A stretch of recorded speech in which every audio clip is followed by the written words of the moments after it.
आता मी आपल्या नांदेडच्या सुंदर अशा गोदावरी नदीच्या शेजारी आलेली आहे। गोदावरी नदी शेजारी असताना सुद्धा नांदेडकरांना गढूळ पाणी का प्यायला मिळतंय हे समजून घेण्यासाठी मी आलेली असताना माझ्या लक्षात आलं की ह्या गोदावरी नदीमध्ये गटाराचं पाणी डायरेक्ट सोडण्यात येतं, ट्रीटमेंट न करता सोडण्यात येतं। त्यामुळे अनेक लोकांना हे असं गढूळ पाणी प्यायला मिळतंय।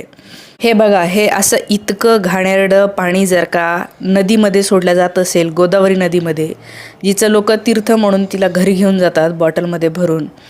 बरं, नांदेडमध्ये सीवेज ट्रीटमेंट प्लांट आहेत ना, ते ट्रीटमेंट प्लांटसुद्धा आम्ही पाहायला गेलो होतो। तेव्हा लक्षात आलं की हे सीवेज ट्रीटमेंट प्लांटवर ट्रीटमेंट करण्यासाठीच्या ज्या मोटारी बसवलेल्या होत्या त्या मोटारीसुद्धा बंद होत्या।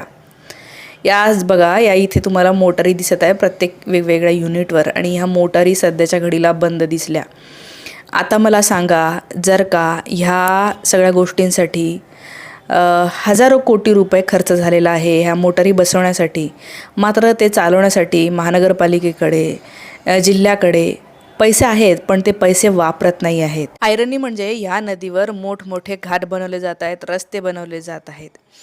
आता हे सगळं जे काही आहे ना, हे कंत्राटदारांची पोटं भरण्यासाठी, आमदारांची, खासदारांची पोटं भरण्यासाठी केलं जात आहे असं मला खरोखर वाटतंय।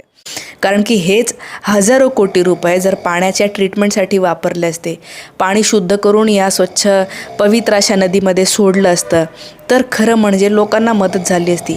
बाकी हे कठडे करून आणि घाट बनवून काही होणार नाही आहे। याच्या आधी यांनी घाट बनवलेले आहेत आणि आता ते मोडक्या तोडक्या अवस्थेमध्ये पडलेले आहे। त्याच्यामुळे हा जो सगळा खर्च केला जातोय ना नदीच्या बाजूला, तो सगळा कोणाची तरी पोट भरण्यासाठी, टक्केवारी खाण्यासाठी केला जातोय असंही लोक म्हणतायत। त्यामुळे नांदेडकरांनो, गेले 25 वर्ष तुमच्यासाठी काहीही न केलेल्या लोकांना आता घरी बसवा आणि नांदेडला वाचवा आता।